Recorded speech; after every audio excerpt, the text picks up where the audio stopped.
तो अगर आपको पहले से बचाव पता हो कि किस खड्डे में नहीं गिरना है तो बचाव कर लोगे, चलते रहोगे, रिवर्स गियर तो नहीं मारोगे, उड़ोगे तो नहीं, रुक तो नहीं जाओगे। पहले से पता है भैया किस रास्ते में ये गड्ढा है। जैसे कैमरे लगे होते हैं ना, कार चलाते हैं कैमरा लगा होता है, बाइक चलाते हैं स्पीड कैमरा। अब एक ऐप आई है, वो ऐप लगा दो तो वो ऐप बताती है इतने मीटर आगे मोबाइल कैमरा लगा हुआ है, इतने मीटर आगे फिक्स कैमरा लगा है, तो आप उसी उसमें अपनी स्पीड जो है कम ज़्यादा कर सकते हैं। तो अगर अवेयरनेस हो जाए तो हो जाता है ना। तो आज हम पिटफॉल्स ऑफ डायरेक्ट सेलिंग पे बात करने वाले। सबसे पहला पिटफॉल, सबसे पहला खड्डा जो है, सबसे पहला जो जिस चीज़ को हमें हर हाल में समझना है कि हमें ऐसे नहीं सोचना है, वो है सिंप्लिसिटी पर फोकस करना, ग्रेटनेस पर नहीं। Focusing on simplicity rather than focusing on greatness. ये सबसे बड़ी ये सबसे बड़ी जो है हमारे बिजनेस की कमी है। और गलती किसकी है? हमारी नहीं है, गलती हमारी नहीं है। जब हम इस बिजनेस में आते हैं, हमें किसने कैसे इनवाइट किया होता है? आ जाओ एक अच्छा बिजनेस है, कोई पैसा नहीं है, कोई इन्वेस्टमेंट नहीं है, और मैं हूं ना, मैं कर लूंगी, है ना। हमें इतनी ज्यादा दिलासा दी जाती है कि हमें लगता है कि हमें तो गोद ले लिया किसी ने। यस और नो? पहले कोई कह रहा होता है खड़े खड़े मिल जाएगा, तो बैठ जाते हैं कि अच्छा बैठे बैठे दे दो, बैठे बैठे मिलने लगता है तो लेट जाते हैं कि अब लेटे लेटे दे दो भैया, तुमने तो गोद लिया है हमको। क्योंकि हमें किसी ने कहा होता है कि बिजनेस ऐसा है जिसमें कोई इन्वेस्टमेंट नहीं है, कोई रिस्क नहीं है, कोई टेंशन नहीं है, कोई टारगेट नहीं है, कोई लॉस नहीं है, कोई किसी का तो छोड़ो, सुने का बात क्यों कहती है। तो हम इसकी सादगी पर फोकस कर लेते हैं कि अच्छा चलो करके देख लेते हैं, हो गया तो ठीक, नहीं तो कोई बात नहीं तो कोई बात नहीं, चल तो रही है। हम अपनी कहानियां भी सुनाते हैं कि जी एक बंदर, एक पेड़ था, नदी किनारे एक पेड़ था, उसमें बहुत सारे बंदर बंदरिया थे, भविष्यवाणी हुई कि है ना जो भी 12 बजे छलांग लगाएगा पानी में वो राजकुमारी बन जाएगा।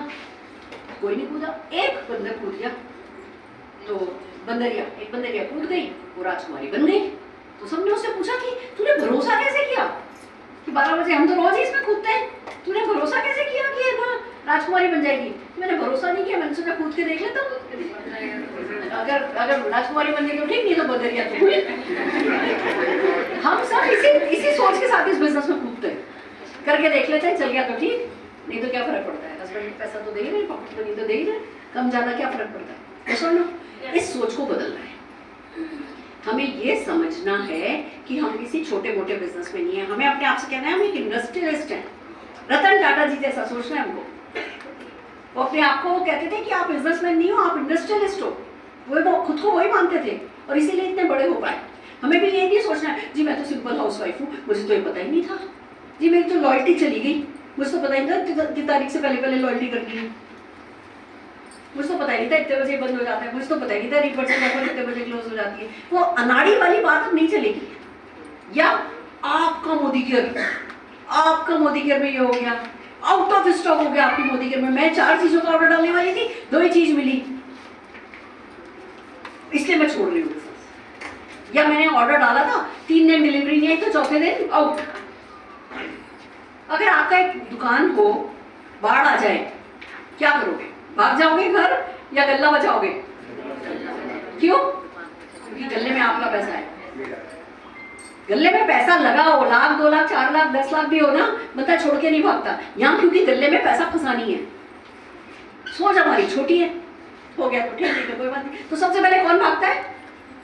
जहाज डूबना से पहले चूहे भाग जाते हैं, कहते हैं डूबने की आकांक्षा से भी चूहे भाग जाते हैं। तो आपके मन का जहाज जो है वो डूबने की आकांक्षा से सबसे पहले आपको भगा देता है। वो क्यों होता है? क्योंकि हम सिंप्लिसिटी पे फोकस किए हैं। ये सच तो नहीं बदला जा सकता कि भैया कोई टेंशन नहीं है, कोई टारगेट नहीं है, कोई लॉस नहीं है, कोई बॉस नहीं है, सच तो नहीं बदला जाएगा। सोच तो बदली जा सकती है। हमें अपने आप से ये कहना है कि भैया देखो पैसा लगा कुछ नहीं है, और जो खोऊंगी ना वो करोड़ों है। खोने को कुछ नहीं है, डायलॉग गलत है। खोने को या अपनी अगली पीढ़ियों का सुख खो दोगे अगर सेट नहीं हुए तो जो अंदर की सोच जो आपके पास लगातार चलनी चाहिए ना, वो इतनी बड़ी होनी चाहिए कि फिर ये छोटी छोटी चीजों पे फोकस ही नहीं हो, इस बिजनेस की ग्रेटनेस पे फोकस करो। ग्रेटनेस का क्या मतलब है? आपको पूरी तरीके से वित्तीय आजादी दे सकता है। ये आपको इतना पैसा देगा कि आप गिन नहीं सकते। मुझसे अभी कोई पूछे मेरे पास कितना पैसा है तो मुझे नहीं पता है। मैक्सिमम टाइम मुझे नहीं पता होता कि मेरे पास कितना पैसा है। कभी कभी बच्चे से पूछ लेती हूँ निशांत अपनी टोटल वर्थ कितनी है, वो बताता है, 1-2 दिन याद रहती है, फिर अगले महीने फिर चेक आ जाता है कि वर्थ तो बदल गई। तो मुझे कभी याद नहीं रहता कि मेरी टोटल वर्थ कितनी है। आप भी इतना कमा सकते हो, अनलिमिटेड वेल्थ इस बिजनेस में आप कमा सकते हो। अगर मेरा टारगेट है कि 5,000 लोग 10 लाख रुपया महीना कमाएं, तो 5,000 लोगों के सिर्फ पे सीमित तो नहीं होने वाले, वो सब आम आपके जैसे ही लोग होंगे और कमाएंगे।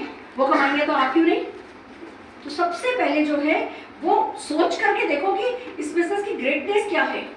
ये आपको इतना पैसा दे सकता है कि पैसे की तंगी हमेशा के लिए बंद हो जाए।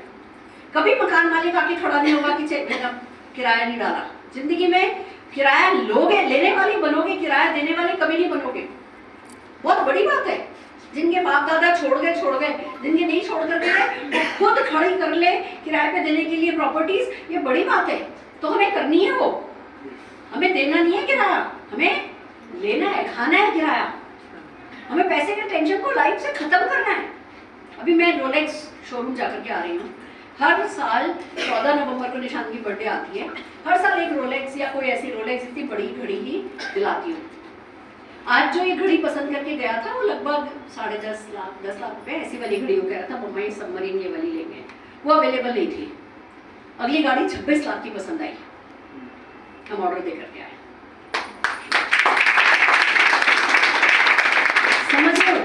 इसको कहते हैं ग्रेटनेस। आप में से कितने लोग अपने बच्चे को 26 लाख की घड़ी दिलाना चाहोगे? मैं ये सवाल आपसे पूछना चाहती हूँ। हो सकता है कि आपको बात बहुत बड़ी लगे। मैंने मेरी 150 रुपए वाली HMT वॉच अभी तक फेंकी नहीं है। जब मैंने बिजनेस ज्वाइन किया था मेरे पास 150 रुपए की घड़ी थी, आज भी मेरे पास है वो। पर ये 13.5 लाख की घड़ी भी पहन रखी है ना। ये भी टाइम तो वो बताती है, टाइम नहीं हमें बताती, टाइम वही बताती है, और साथ में ये भी बताती है कि आपका वक्त अच्छा चल रहा है। और शीशे के सामने खड़े हो तो अच्छा लगता है, बस किसी को नहीं दिखाना। जितने लोगों से हम मिलते हैं मैक्सिमम को पता भी नहीं होता हमने क्या पहन रखा है। हमें तो पता है हमने क्या पहन रखा है। आपको तो पता होगा कि आपने अपने बच्चे को क्या पहना है। मेरा बच्चा कह रहा था दुकान वाले को, रोलेक्स वाले को, कि सर हम हर साल आपसे एक घड़ी खरीद के लेके जाते हैं। एक 2021 में जो है वो हमने आपसे घड़ी खरीदने आए थे। तो वो कहने लगा हाँ तब कोविड का पीरियड था, तब घड़ियों में कोई पैसा डाल भी नहीं रहा था। कहने लगा नहीं उस साल ना मम्मी ने BMW दिला दी थी। मेरे साथ क्यों हो गया और आपके साथ क्यों नहीं होगा, एक बार बताओ। Why not? पूछो अपने आप से, Why not? सोचोगे तो हो जाएगा।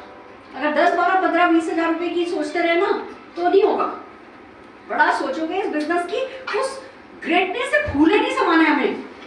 क्या होता है जब हम खुद के लिए विश्वास नहीं करते हैं कि अच्छा मैं कभी अपने बच्चे को 2 लाख की घड़ी दिला पाऊंगी, इस बात पे विश्वास नहीं करते का क्या मतलब है? आपके मन में अपॉर्चुनिटी को लेकर के कितना सम्मान है? कम सम्मान है। हम क्या शब्द बोलते हैं मायने नहीं रखते। हमारे मन में इस अपॉर्चुनिटी के लिए कितना मान है, कितना फेथ है, उसके हिसाब से लक्ष्मी आती है हमारे यहाँ। तो अगर हमने अपने लिए 2 लाख रुपए की घड़ी का प्लान नहीं बनाया तो किसी को कैसे कह सकते हैं कि तू 10 लाख रुपए की कार खरीदेगा? समझ रहे हो? इसलिए जरूरी है। मैं जो 5,000 लोग 10 लाख रुपया महीना बनाने वाला जो मेरा ड्रीम है, ये मेरे को कितनी मदद कर रहा है आप समझ सकते हैं। अगर मेरे को पता है 5,000 लोग 10 लाख रुपया कमाने वाले एक साथ बैठे होंगे तो इस अपॉर्चुनिटी को मैं कितनी इज्जत दे रही हूँ।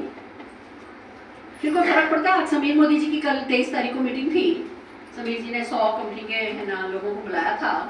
यही जो वीकली चेक जो ऐड होने वाला है, इस चेक के बारे में बात करने के लिए, अनाउंसमेंट करने के लिए कल बुलाया था, जिसके लिए मैं आ रही थी। तो मैंने मीटिंग रखी।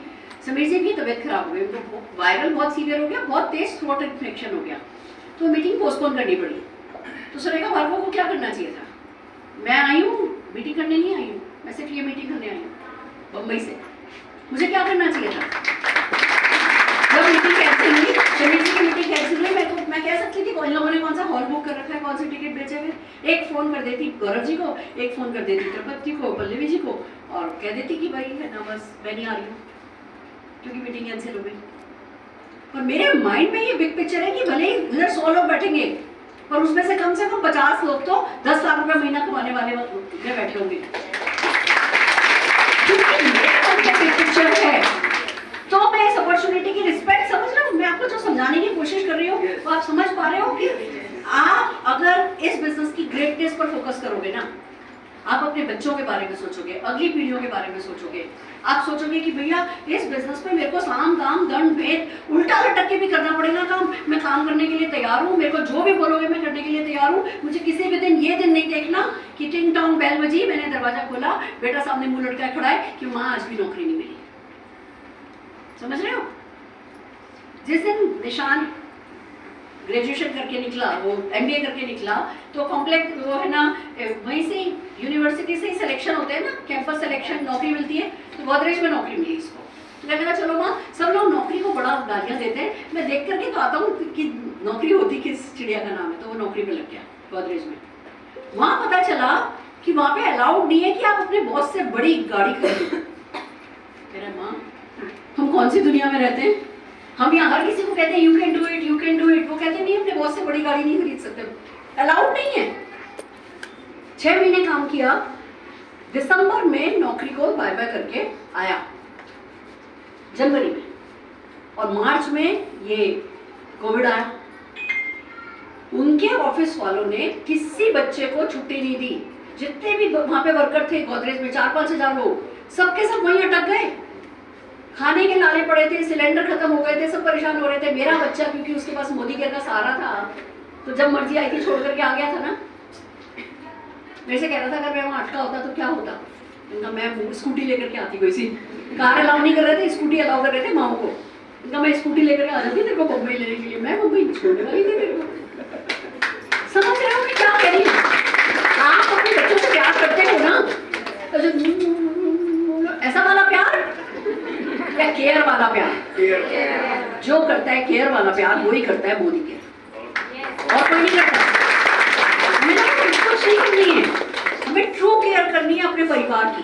कैसे हॉस्पिटल में एडमिट करना चाहते हो? अभी निशान के एक फोड़ा हो गया था, उसकी सर्जरी के लिए उसको हॉस्पिटलाइज किया मुंबई में, हिंदुजा, जिसमें अमिताभ बच्चन जी का इलाज हुआ था। उसके जो सेकंड बेस्ट रूम है वो हमने लिया था।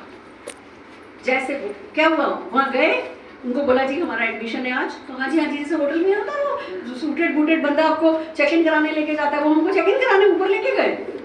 उन्होंने रिमोट बताया कि इस रिमोट से पर्दा हटेगा, इससे ये होगा, इससे होगा। जैसे ही उन्होंने रिमोट दबाया, पर्दा हटा, सामने पूरा समुद्र। मैंने कहा बेटा मुझे बड़ी खुशी आज इस बात की। कैसे हॉस्पिटल में हम अपने घर में जरूरत नहीं पड़े भगवान करे तो, पर अगर किसी को हॉस्पिटलाइज होने की जरूरत पड़े तो कहाँ कराना चाहेंगे इलाज? जनरल वार्ड में, ट्विन शेयर में, या उस जगह के बेस्ट में? सच्ची दिल से पूछो। जब इस ग्रेटनेस पे फोकस करोगे ना कि आप एक्स्ट्रा इनकम कमाना शुरू करते हो, पैसा आने लगता है, लाख 2 लाख रुपए आने लगता है, उसके बाद ये सब चीजें छोटी हो जाती हैं। कितना मान सम्मान चाहते हो, कितना घूमना चाहते हो। इस साल का मेरा जो रेजोल्यूशन था, जो अपने आप से वादा था, हर महीने एक छुट्टी। देख रहे हो आप लोग रील्स में, स्पेन, ऑस्ट्रेलिया, लद्दाख, छुट्टी में बच्चे में। तो जो है घूमने फिरने का शौक है? कैसे पूरे करने का प्लान? मोदी कह हटा दो तो कैसे पूरे होगा? इंस्टा पे बस, सपनों में। फ्रस्ट्रेशन कितना है आपको अंदाजा है? अगर सपना पूरा नहीं कर सकने का पता चल जाए ना कि सपना किसी का भी पूरा नहीं हो सकता, वो सपना बहुत फ्रस्ट्रेट करता है। और कोई भी सपना जिसपे हमारे पास कोई डायरेक्शन हो काम करने के लिए, वो बहुत मोटिवेट करता है। तो ये बिजनेस वो कर सकता है। 61 कंट्रीज में जाकर के आई हूँ, बहुत लोग हैं 20-20, 25-25 कंट्री वाले हैं। हर साल लेके जाती है कंपनी। इस साल श्रीलंका लेके जा रही है 5000 से ज्यादा लोगों को। आपका क्यों नहीं होगा? ग्रेटनेस पे फोकस करो। सबसे बड़ी ग्रेटनेस हमारे बिजनेस की क्या है कि पीढ़ी दर पीढ़ी पैसा जाएगा। रॉयल्टी इनकम, पैसे इनकम, 2 साल, 4 साल, 5 साल, 10 साल, मेरा आखिरी सांस तक करने का मन है। आप ऐसा करो, आपको कब तक करना है उतने ही साल करना बोले, और उसके बाद काम करना बंद भी कर दोगे, पैसा आता रहेगा। ये इसको कहते हैं रॉयल्टी। चलो आप बताओ, आप में से कितने लोग हेमा मालिनी हो? कितने लोग अमिताभ बच्चन हो? अच्छा, कितने लोगों के पास घर है? जाके किसी बैंक को लूटने वाले हो? हम में से कोई ये नहीं करने वाला। अच्छा चलो, कितने लोगों के पास कनॉट प्लेस पे दुकानें हैं जहाँ से किराया आ रहा है? या कितने लोगों को बुक लिखना आता है? अच्छा, कितने लोग सिंगर हो? हम में से हमारी औकात नहीं है रॉयल्टी कमाने की। किसी के चेहरे सेलिब्रिटी जैसे नहीं है, मेरे भी नहीं है, बट रॉयल्टी आ सकती है। अमिताभ बच्चन जितनी रॉयल्टी कमाते हैं उससे ज्यादा रॉयल्टी आप कमा सकते हैं।